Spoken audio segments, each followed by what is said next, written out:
Bismillahirrahmanirrahim. Assalamualaikum warahmatullahi wabarakatuh. Alhamdulillahirabbil alamin. Assalatu wassalamu ala Rasulillah amma ba'du. Segala puji bagi Allah yang telah memberikan kita kesempatan untuk selalu senantiasa melanjutkan program ini. Dan semua ini atas karunia dan rahmat darinya. Tak lupa pula salawat serta salam kita aturkan kepada junjungan besar kita Nabi Muhammad Sallallahu Alaihi Wasallam beserta keluarga, para sahabat, para pengikutnya yang senantiasa selalu setia mengikuti sunnah-sunnah beliau hingga akhir zaman. Dan juga ucapan terima kasih kepada seluruh umat yang senantiasa selalu mengikuti aktivitas di kelas ini. Semoga mendapat ridho dari Allah Subhanahu wa Ta'ala, dan segala aktivitas kita di kelas ini mendapatkan pahala amal kebaikan yang bisa menjadi pemberat amal timbangan kita di yaumul hisab kelak. Amin ya rabbal alamin. Alhamdulillah, kemarin sudah pembelajaran ke-12 ya tentang hukum mim sukun. Sekarang kita lanjutkan ke pembelajaran ke-13. Alhamdulillah sudah sampai di pembelajaran ke-13 ya. Semoga Allah mudahkan segala urusan kita. Amin ya rabbal alamin. Bagaimana kemarin itu yang mim sukunnya? Insya Allah sudah dipahami ya. Ikhfa syafawi, kemudian idgham syafawi, idhar syafawi, sama idgham. Jadi semua yang syafawi itu berarti dia bertanda bahwa itu mim sukun. Jadi kalau mim sukun, oh berarti ini maksudnya ada syafawinya, kayak gitu ya. Jadi perbedaannya hanya itu. Insya Allah hari ini kita akan belajar tentang idgham, macam-macam idgham. Jadi idgham itu banyak ya. Kemarin sudah idgham yang dinun sukun namanya bi gunnah dan bila gunnah. Kemudian di hukum sukun idgham mutamatsilain atau idgham mimi. Nah, ini pembelajaran 13 yaitu huruf hukum idgham. Hukum idgham itu terbagi menjadi 3. Idgham mutamatsilain yang kemarin di huruf mim ya. Idgham mutajanisain kan, dan idgham mutaqaribain. Yaitu idgham mutamatsilain ini ialah huruf yang makhrajnya sama. Makhraj dan sifatnya sama, yaitu misalnya ta sama ta, tak sukun dengan ta, dan semua idgham mutamatsilain ini ialah huruf idgham yang bertasdid, yaitu huruf hijaiyah yang bertasdid.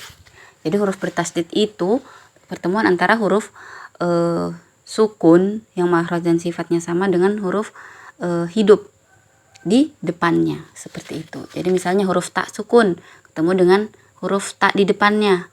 Nah, itu awalnya nggak bertasdid, tapi karena dia sudah masuk, karena itu masuk hukum idgham mutamatsilain, sehingga huruf ta-nya tadi itu diberi tanda tasdid di atasnya. Tapi kalau zaman dulu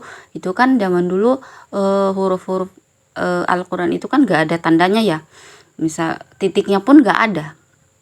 Tapi alhamdulillah dibuat oleh ulama-ulama titiknya, kemudian dibuat lagi tanda-tanda bacanya, sehingga kita sekarang sudah lebih mudah untuk membacanya. Namun di sini kita hanya belajar tentang jika bentuknya seperti ini namanya hukum apa sih, seperti itu. Jadi hukum-hukum tajwid ini biar kita mengerti namanya, ini hukum apa, kayak gitu. Karena di Al-Qur'an sekarang sudah apalagi Al-Qur'an tajwid ya, itu malah lebih jelas lagi, ada warna-warnanya, warna ini berarti hukum ini, warna ini berarti hukum ini, seperti itu. Nah, kalau di Al-Qur'an yang biasa itu lebih ke tanda-tanda aja, tanda baca aja, lebih ke harokat-harokat aja, misalnya tasdid, fathah panjang, seperti itu. Nah, di sini idgham mutamatsilain ini contohnya balla tukrimuna.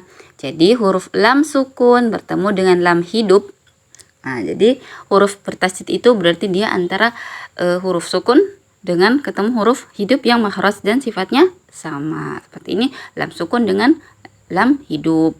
Ada juga kalau kemarin kita belajarnya mim sukun dengan mim hidup. Jadi intinya sama, ta dengan ta, mim dengan mim, sa dengan sa, sin dengan sin, seperti itu. Jadi idgham mutamathilain ini huruf-huruf yang sama. Jadi huruf sukun dan huruf hidup bertemu di satu tempat sehingga membuat dia menjadi tasdid. Dan kita lanjut ke yang kedua, idgham mutajanisain. Masuk ke dalam huruf yang makhrajnya sama dan sifatnya beda. Nah, kemarin kan kita sudah belajar nih tentang makhraj huruf. Makhraj huruf itu ada 5 ya. Al-jauf, kemudian al-khalqi, kemudian asyafatain, al-lisanu, kemudian gunnah ya. Nah, kelima makhraj ini berarti ada dalam satu karena makhrajnya cuma 5 sedangkan hurufnya 28 atau 29 ya. Itu sehingga dari 28 huruf itu dibagi, ada yang di 3 huruf di al-jauf. Kemudian di al-lisan atau rongga mulut itu ada beberapa huruf juga. Kemudian asyafatain, kemudian al-khalqi ya. Nah, di situ ada terbagi sehingga makhraj dari huruf-huruf itu ada yang sama makhrajnya. Nah, dan yang membedakan itu sifatnya. Nah, di sini kita fokus ke makhrajnya. Jadi, kalau ada huruf sukun di depannya kemudian bertemu dengan huruf hidup di depannya yang dia itu makhrajnya sama, nah itu bisa jadi nanti dia tanda bacanya itu bertasydid. Nah, seperti ini contohnya huruf da dan dal dan ta. Huruf dal dan ta ini sama, makhrajnya sama, yaitu pertemuan ujung lidah dengan belakang gigi seri bagian atas. Dal dan ta. Ini dia masuk di makhraj al-lisan. Jadi bacanya ma'abattum. Nah, jadi huruf da-nya sudah tidak dibaca, dia langsung masuk ke huruf ta. Ma'abattum. Nah, jadi huruf-huruf yang bertasydid, kemudian di depannya ada huruf sukun, itu dia berarti huruf idgham. Nah, sebenarnya dalam untuk saat ini karena Al-Qur'annya sudah tanda bacanya sudah sangat lengkap ya, kita insya Allah sudah bisa membacanya. Apalagi kita yang dulunya belajar Iqra itu insya Allah dalam membacanya sudah bisa, hanya saja kita belum tahu nama hukum-hukumnya ini apa sih, seperti itu. Jadi ketika nanti kita mengajarkan kepada anak-anak kita udah paham, oh ini tuh hukumnya ini loh nak, seperti itu. Jadi kita tidak hanya sekedar bisa membaca, tapi juga mengerti ini namanya hukum, ini namanya hukum, ini seperti itu. Kalau untuk membacanya insya Allah kita semua sudah bisa. Tapi untuk memahami hukumnya, nah di sini kita belajarnya di pelajaran tahsin ini. Seperti itu. Kita lanjut ke idgham mutaqaribain, yaitu masuk ke dalam huruf yang makhraj dan sifatnya berdekatan. Jadi makhraj dan sifatnya hanya dekat gitu. Walaupun makhraj dan sifatnya nggak sama, tapi mereka itu dekat. Misalnya huruf lam dan ro itu kan kalau lam makhrajnya sendiri hampir sama ya. La, ro itu sama na juga biasa hampir sama, tapi di sini katanya wa qur rabbi. Jadi dia ditandai dengan huruf bertasydid. Jadi semua yang di idgham ini bacanya itu bertasydid, huruf di depannya itu bertasydid. Seperti kemarin idgham bil gunnah itu dia nun yang bertasydid, nun sukun atau tanwin ayat sebelumnya, kemudian di depannya nun bertasydid, dan cara bacanya digunakan itu. Kenapa kemarin idgham dari nun sukun kemudian idgham dari mim sukun itu pelajarannya dibedakan karena mereka bunyinya beda. Karena di nun sukun dan mim sukun itu ada, kalau dia masuk ada idghamnya yang didengungkan gitu. Tapi kalau di sini lebih tidak didengungkan karena dia hurufnya huruf-huruf yang tidak di dalam yang tidak keluar lewat rongga hidung. Seperti itu. Kalau nun bertasydid dan mim bertasydid dia kan masuk dalam gunnah ya. Nah, kalau di idgham ini kenapa sampai dipisahkan cara belajarnya agar kita bisa paham dulu. Oh, kalau idgham di bagian nun dan mim itu berarti ada gunahnya. Sementara idgham yang di luar nun dan mim itu kita tidak ada gunahnya. Seperti itu. Tidak didengungkan, tapi langsung dibaca saja masuk ke huruf. Setelah huruf sukun itu insya Allah kita sudah paham ya untuk cara bacanya. Di sini kita hanya memahamkan bahwa ini hukumnya ini hukumnya. Jadi ketika kita ketemu dengan huruf yang makhrajnya sama dan sifatnya sama, berarti dia di situ ada tanda tasydid.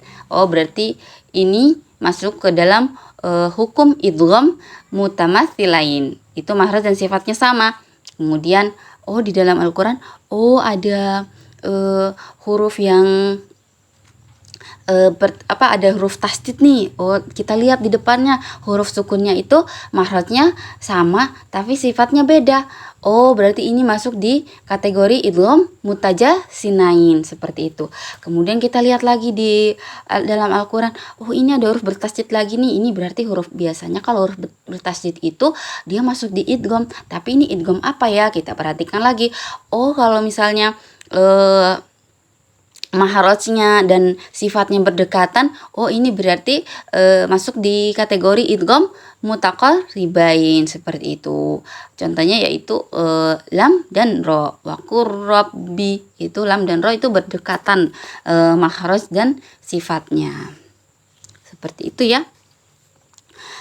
Semoga sampai di sini bisa dipahami dengan baik. Alhamdulillah, insya Allah nanti untuk contoh yang banyaknya yang akan dijadikan tugas setoran akan saya posting di grup. Kita tutup majelis kita dengan doa kafaratul majelis. Subhanaka Allahumma wa bihamdik asyhadu an la ilaha illa anta astaghfiruka wa atubu ilaik. Assalamualaikum warahmatullahi wabarakatuh.